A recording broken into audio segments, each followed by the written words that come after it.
প্রজাপতি প্রজাপতি কোথায় পেলে ভাই এমন রঙিন পাখা।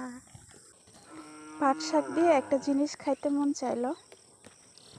চালের খুদ আছে না, মানে চাল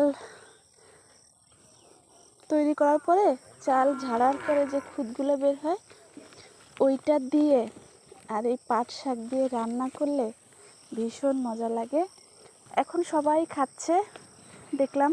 এটা আমাদের জমি, আমাদের জমিতে যে পাট লাগানো হয়েছে। এটা আমরা তো করি না জমি, এগুলো সব আদি দেওয়া মানে বর্গা দেওয়া তারা করে। কিন্তু দেখতেছি সবাই পাট শাক ছিঁড়ে নিচ্ছে। আর যদি জিজ্ঞাসা করি, কেউ ডাল দিয়ে রান্না করবে, কেউ আবার খুদ দিয়ে রান্না করবে। তো আমার খুব মন চাইলো যে খুদ দিয়ে পাট শাক রান্না করে খাবো। তা আমি আমার আম্মুকে বললাম যে আম্মু আজকে খুদ দিয়ে পাট শাক রান্না করো।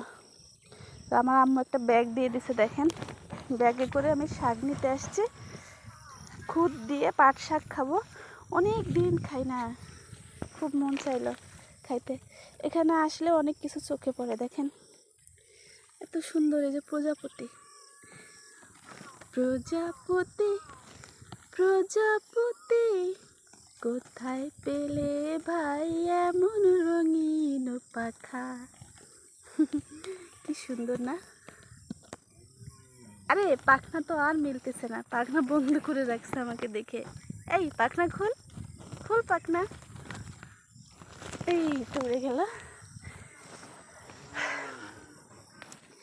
বের হলে গ্রামে আর এই যে জমিতে আসলে আমার চোখে যে কত কিছু পড়ে, আর এত সুন্দর সুন্দর পোকামাকড় কীট পতঙ্গ দেখলে দেখতেই মন চায়।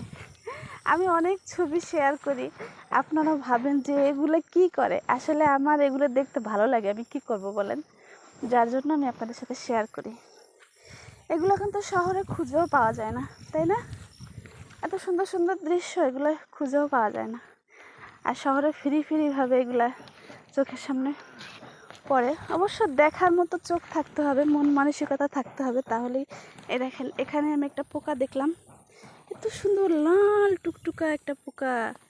এই দেখেন এই পাতার থেকে ও পাতা। অবশ্য কিছুদিন পরে এখানে যা হবে ভয়ানক দৃশ্য, মানে পাট খেতে কিন্তু হয়, কি যেন এটাকে বলে,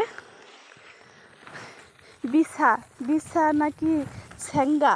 আরে বাপরে, প্রচুর পরিমাণে স্যাঙ্গা হয় পাট খেতে। কথা বলতে বলতে আমার রান্নার সময় চলে যাবে। আম্মু দেখতেছি সব কিছু করতেছে, পেঁয়াজ মরিচ কাটতেছে, খুদ ঝাড়তেছে, আমাকে তাড়াতাড়ি যাইতে হবে।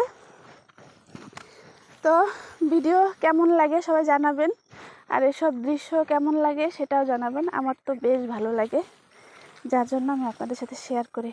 অবশ্য লং ভিডিও কয়েকদিন দেওয়া হচ্ছে না, গ্রামে আসছে তাই। আর গ্রামে এসে নিজেও একদম পুরাই গ্রামের মতো হয়ে যায়, কিছু করার নাই, ভালো লাগে এসব উপভোগ করতে, ভীষণ ভালো লাগে। তো ভালো থাকবেন সবাই, আল্লাহ হাফেজ।